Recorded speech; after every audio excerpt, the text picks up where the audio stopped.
tindakan yang tidak profesional pada saat penanganan dan olah TKP, serta tindakan-tindakan tidak profesional lain pada saat penyerahan jenazah almarhum D di Jambi.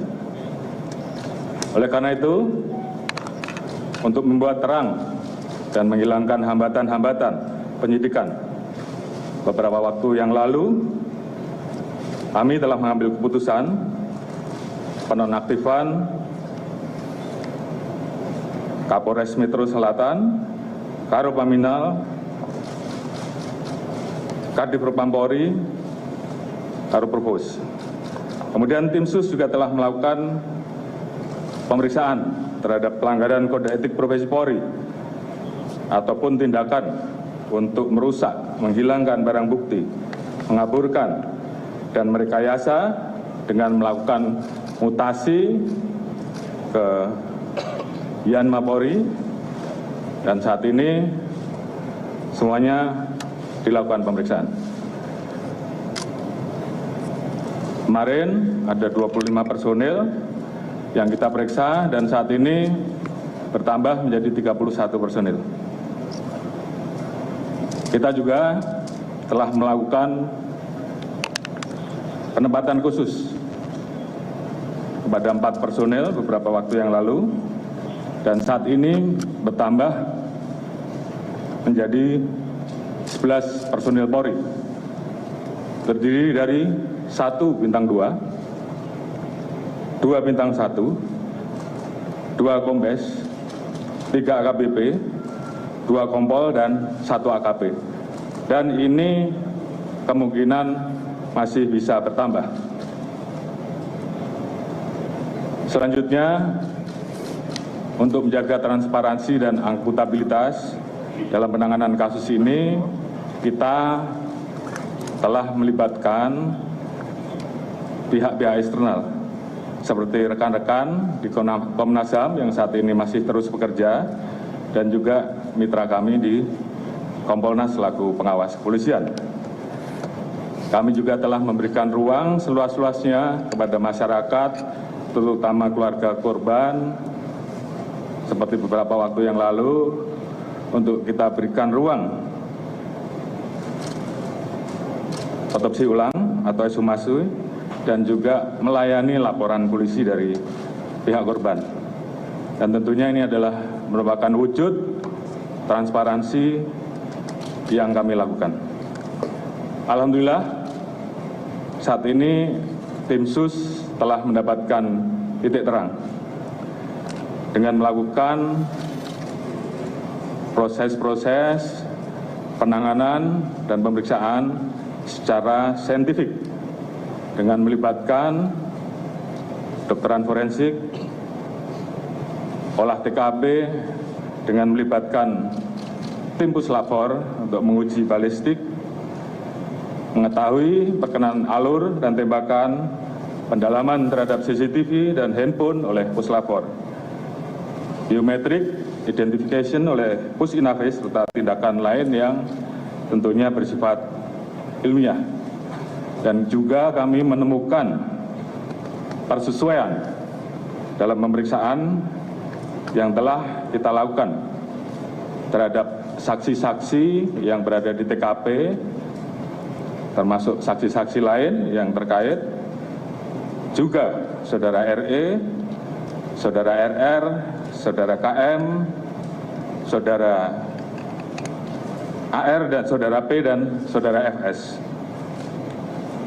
Ditemukan perkembangan baru bahwa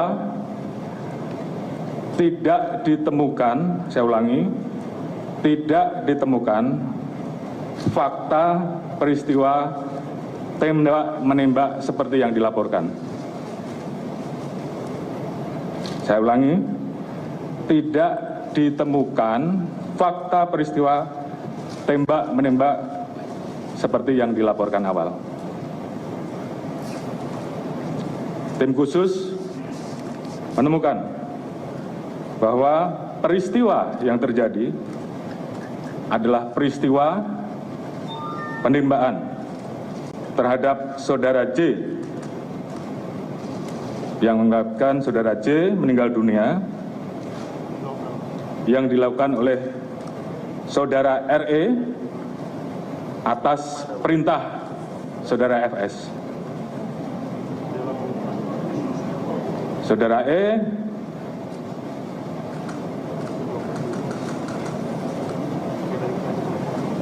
telah mengajukan GC dan saat ini itu juga yang membuat peristiwa ini menjadi semakin terang. Kemudian untuk membuat seolah-olah telah terjadi tembak-menembak,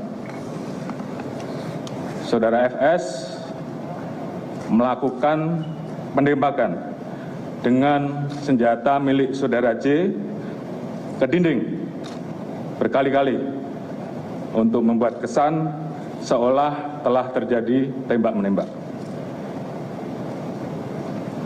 Terkait apakah saudara FS menyuruh ataupun terlibat langsung dalam penembakan, saat ini tim terus melakukan pendalaman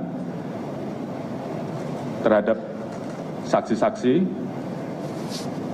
dan pihak-pihak yang terkait.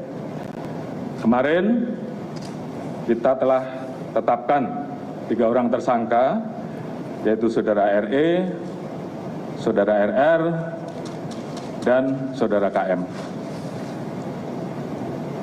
Tadi pagi dilaksanakan gelar perkara dan tim sus telah memutuskan untuk menetapkan saudara FS sebagai tersangka. Bisa ulangi, tim sus telah menetapkan saudara FS sebagai tersangka. Terkait dengan pasal apa yang disangkakan dan proses penyidikannya nanti akan dijelaskan secara khusus balik oleh Pak Kabar Eskrim selaku tim penyidik dan juga beberapa hal yang memang akan dijelaskan oleh Pak Irwasum sebagai ketua tim sus yang mengawali bagaimana proses ini menjadi terang benderang. Kemudian motif atau pemicu terjadinya peristiwa penembakan tersebut saat ini tentunya sedang dilakukan pemeriksaan dan pendalaman terhadap saksi-saksi termasuk terhadap Ibu BC. Terkait dengan penanganan oleh tim Irsus terkait dengan proses dugaan pelanggaran terhadap kode etik ataupun pelanggaran tindak pidana lain yang ditemukan selain peristiwa utama nanti akan dijelaskan secara khusus oleh Pak Irwasum. Dan juga tentunya ada beberapa proses yang akan terus kami lakukan untuk melakukan audit. Mungkin selanjutnya saya serahkan kepada Pak Irwasum untuk mungkin bisa menyampaikan beberapa hal. Saya persilakan.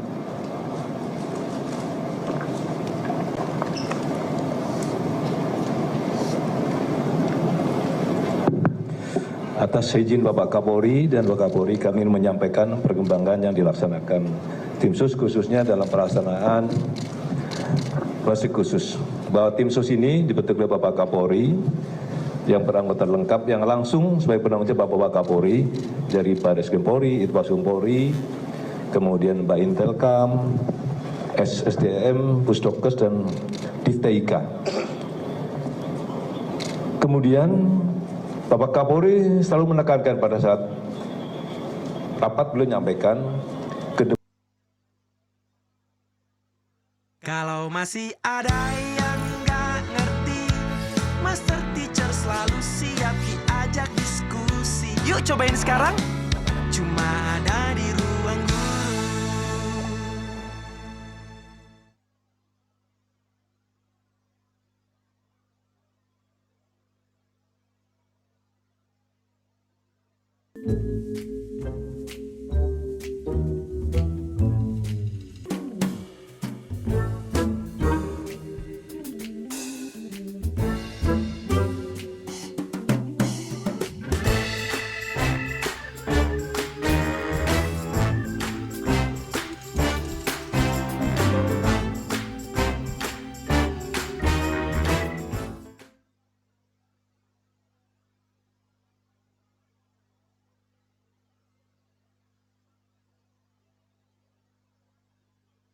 mengedepankan scientific crime investigation.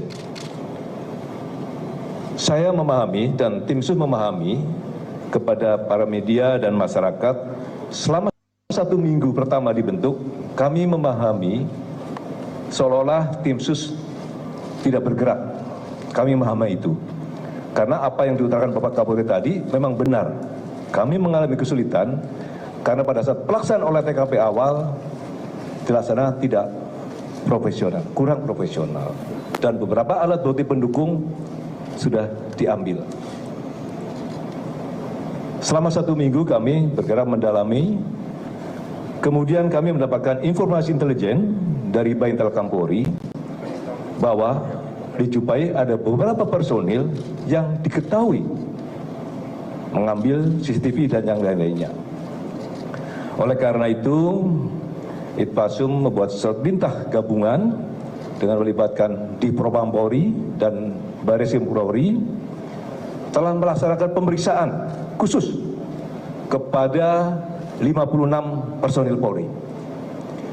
Dari 56 personil Polri tersebut terdapat 31 personil Polri yang dari Bapak Kapolri sampaikan yang diduga patut juga melanggar kode etik profesional Polri atau KKEP.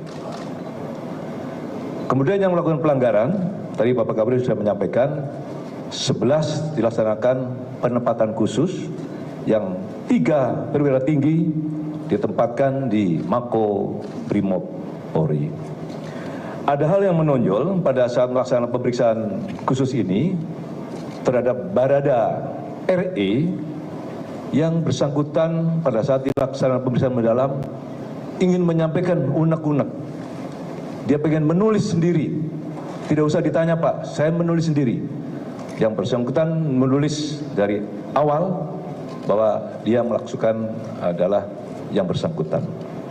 Dengan dilengkapi dengan cap jempol dan materai.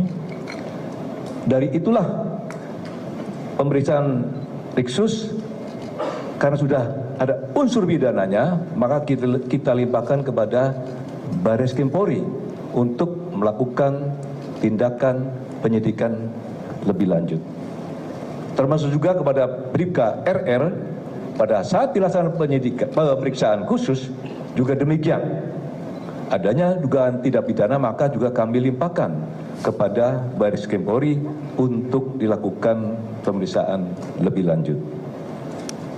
Kemudian kemarin kami melapor kepada Kapolri bahwa tim sus seluruhnya melaksanakan pemeriksaan mendalam kepada FS di Makobrimob.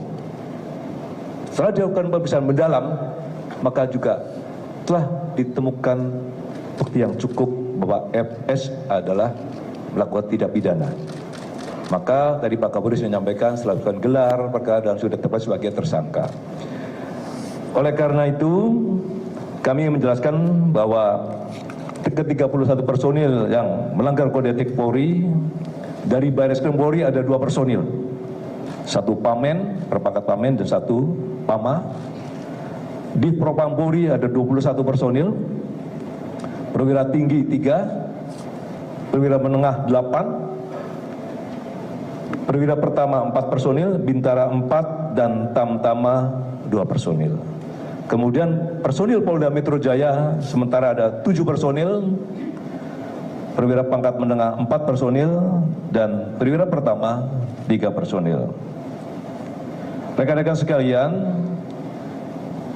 tim sus akan melakukan pengkajian tentu gabungan dengan di Propam Polri terhadap personil-personil yang diduga melakukan kode etik. Kalau nanti ada unsur pidananya, juga kita limpahkan lagi kepada Bareskrim Polri. Tetapi kalau hanya melakukan kode etik, maka tentu di Propam Polri akan melakukan sidang kode etik terhadap personil tersebut. Oleh karena itu, ke depan tim sus akan terus melakukan pemeriksaan khusus terhadap personil-personil Polri yang patut diduga melakukan pelanggaran kode etik terkait penanganan meninggalnya Brigadir J di Komplek Polri Duren 3. Oleh karena itu, kami juga tim sus mengucapkan terima kasih. Tadi Bapak Kapolri sudah menyampaikan kepada Komnas HAM, karena beliau harus transparan. Kemudian juga tentu Kompolnas yang terus selalu memberikan pengawasan, pengawalan, sehingga kasus ini terungkap. Kemudian juga tentunya kami mengucapkan terima kasih kepada seluruh masyarakat yang telah memberikan support dan dukungannya kepada tim sus, walaupun menunggu, namun sudah ada titik terang dan sehingga terungkap. Termasuk juga tentu kepada seluruh anggota Polri yang saya cintai, karena memang banyak sekali WA yang masuk. Terima kasih kepada seluruh anggota. Saya kira itu Bapak Kapolri. Terima kasih. Assalamualaikum warahmatullahi wabarakatuh. Terima kasih Pak Irwasum yang sudah menyampaikan beberapa poin terpenting terkait dengan kinerja tim sus yang dipimpin oleh beliau. Selanjutnya Pak Kabar Eskrim saya perintahkan untuk menyampaikan terkait pasal-pasal dan mungkin proses penyidikan yang saat ini sedang berjalan. Silakan. Terima kasih Bapak Kapolri, yang kami hormati Bapak Kapolri, Bapak Wakapolri, Ketua Tim Sus Penanganan Kasus Penembakan di Duren 3. Pada kesempatan ini rekan-rekan sekalian, awal pembentukan tim sus tugasnya adalah melakukan asistensi terhadap penanganan laporan kejadian yang diterima oleh Polres Jakarta Selatan. Kemudian mulai bekerja tanggal 12 Juli kami melakukan olah TKP selama 4 hari berturut-turut untuk mempelajari situasi dan kondisi TKP secara umum sampai hal-hal yang bersifat khusus yang melibatkan laboratorium forensik Polri, yang melibatkan Inafis Barreskrim Polri dalam rangka untuk memperoleh gambaran yang seterang-terangnya tentang situasi kejadian pada saat tanggal 8 Juli di mana dilaporkan ada kejadian tembak-menembak yang terjadi antara Brigadir Joshua dan Baradae yang mengakibatkan Brigadir Joshua meninggal dunia. Kemudian kami melaksanakan analisa, tim bekerjasama melaksanakan analisa terhadap hasil pemeriksaan atau otopsi yang dilaksanakan oleh kedokteran forensik Polri. Kita cek hasil otopsinya seperti apa, perkenaan tembakannya seperti apa, ada atau tidak penganiayaan yang dilakukan, ada nggak luka lain selain luka tembak, sehingga kita bisa memperoleh gambaran dari TKP dan hasil analisa terhadap hasil otopsi yang sudah dilakukan. Kemudian pada saat kita melaksanakan olah TKP, kita juga berusaha untuk mencari sidik jari dan DNA di seluruh lokasi yang kemungkinan menjadi aktivitas orang-orang yang ditemukan pada saat pertama kali ada kejadian. Yaitu ada 5 orang, ada Ibu Putri, ada Pak Sambo, ada Kuat, ada Ricky dan Richard, serta korban Joshua. Sehingga ini dijadikan pijakan awal bagi tim sus untuk melakukan langkah-langkah penyidikan. Karena apa? Karena laporan daripada keluarga korban Joshua ini baru dilaporkan kepada Mabes Polri pada tanggal 18 Juli. Artinya kita menangani perkara ini dalam proses penyelidikan dan penyidikan untuk mengungkap kasus ini adalah pada saat mulai laporan diberikan oleh keluarga korban Brigadir Joshua ke Mabes Polri pada saat tanggal 18. Kita langsung melaksanakan pemeriksaan ke Jambi. Saat ini kita sudah periksa lebih kurang 47 saksi yang terkait dengan kejadian ini. Kemudian kita juga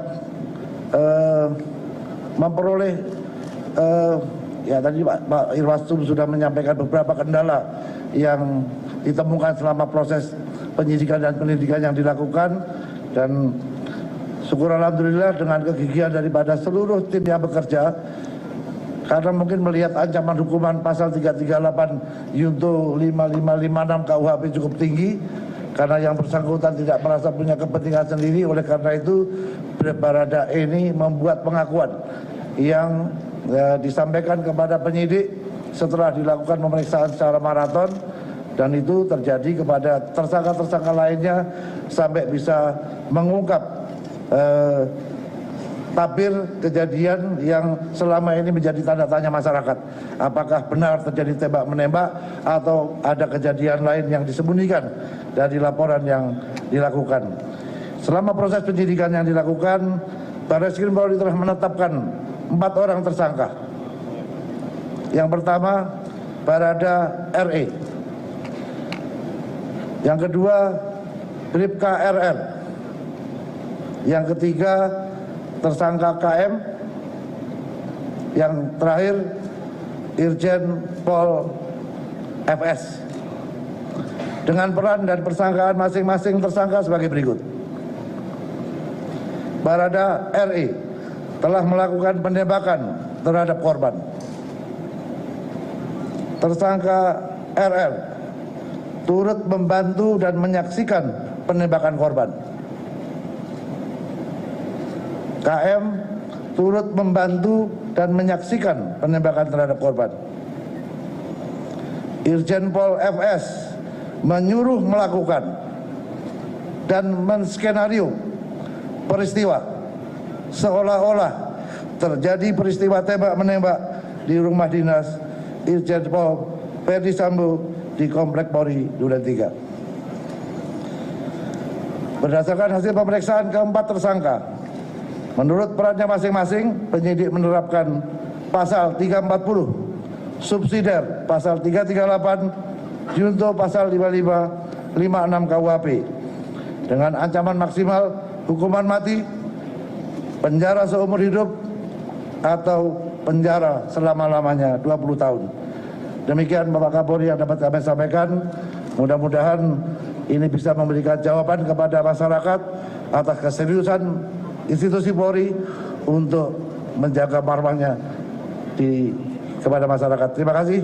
Wassalamualaikum warahmatullahi wabarakatuh. Baik, terima kasih Pak Kabar Eskrim. Jadi rekan-rekan, saya kira sudah jelas tadi persangkaan pasalnya. Pasal 340, saya ulangi, pasal 340, subsidiar pasal 338, junto pasal 55 dan 56 terkait dengan 4 orang yang tadi sudah disebutkan, dan tentunya ini akan terus dilaksanakan pemeriksaan tambahan. Tentunya langkah-langkah dari tim sus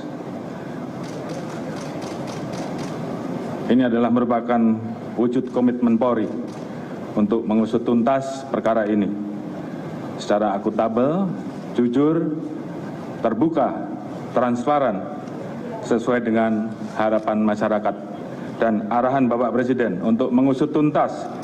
Jangan ragu-ragu, jangan ada yang ditutup-tutupi, ungkap kebenaran sehingga dapat dipertanggungjawabkan kepada publik. Terkait dengan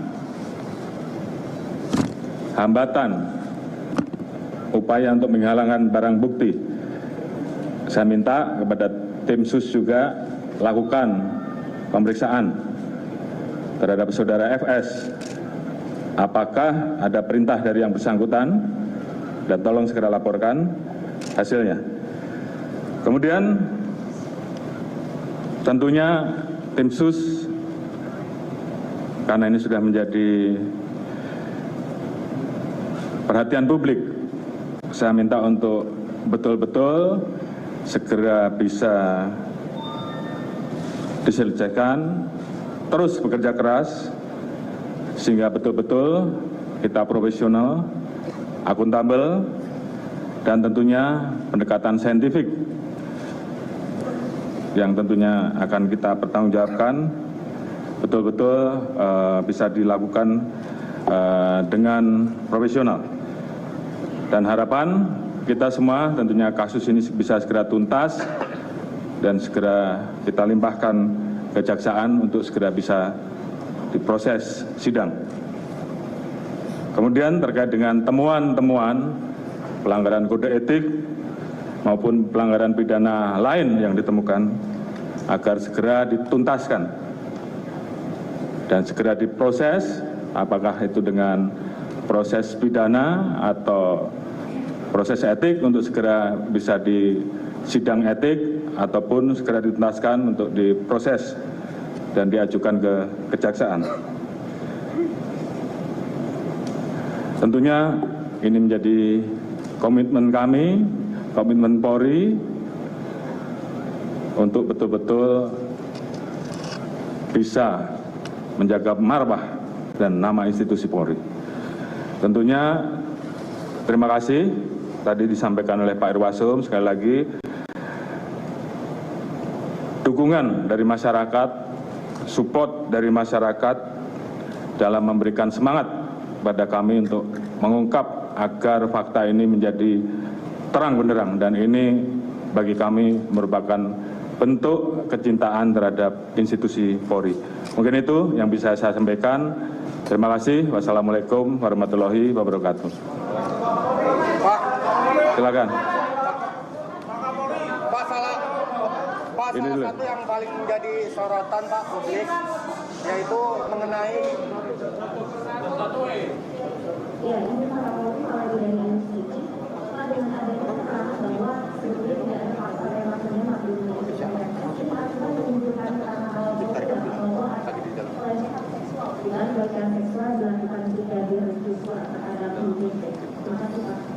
Baik, tadi sudah saya jelaskan bahwa terkait dengan motif, saat ini sedang dilakukan pendalaman terhadap saksi-saksi dan juga terhadap Ibu Putri. Jadi saat ini belum bisa kita simpulkan, namun yang pasti ini menjadi pemicu utama terjadinya peristiwa pembunuhan.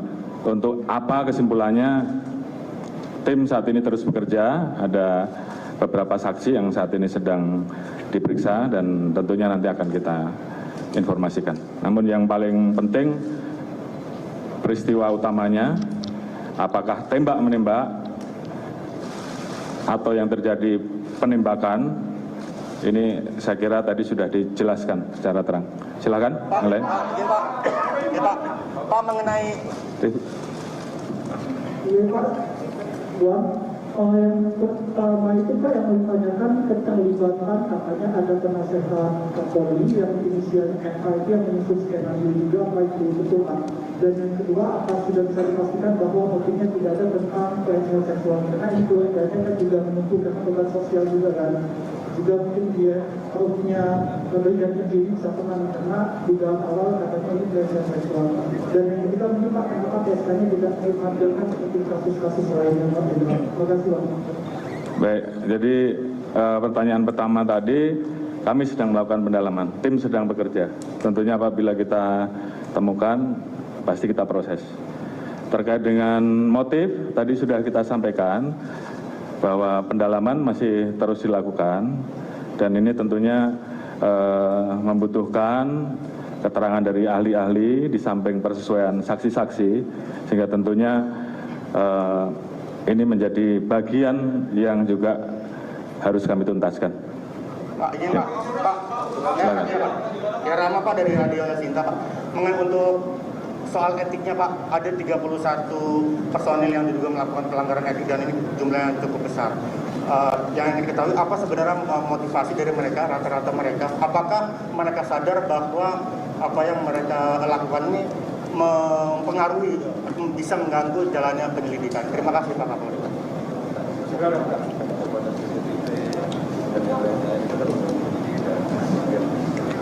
Baik, tim Propam, tim Irsus dan tim Propam saat ini sedang mendalami apakah mereka sadar ataukah atas perintah, sehingga ini yang kemudian nanti kita putuskan apakah dia masuk pidana atau etik. Jadi ini akan kita sampaikan di berikutnya. Silakan. Satu lagi ya.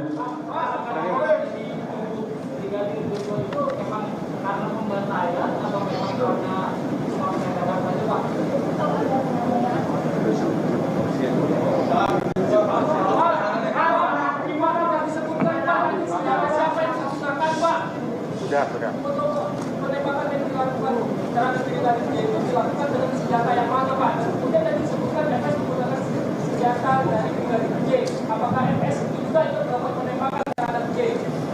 tadi sudah saya jelaskan, penembakan terhadap Brigadir J dilakukan atas perintah Saudara FS dengan menggunakan senjata milik Saudara Brigadir R.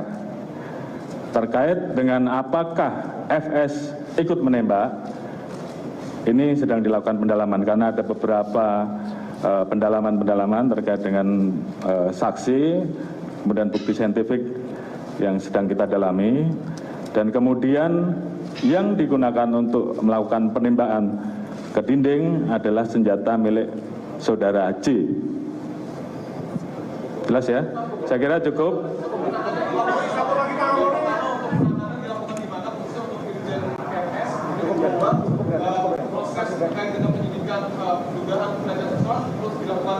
Tapi sebenarnya dilakukan aktivitas di sini pada saat ditembak itu sedang apa, Pak?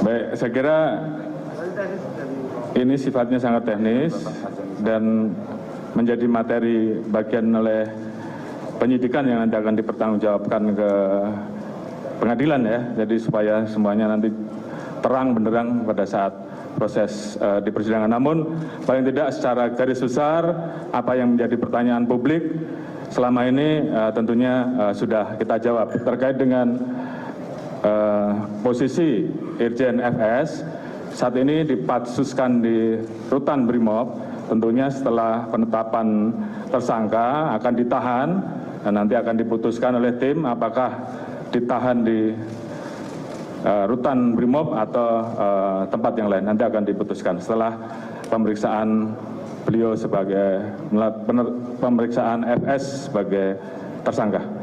Baik, mungkin itu. Terima kasih rekan-rekan. Assalamualaikum warahmatullahi wabarakatuh.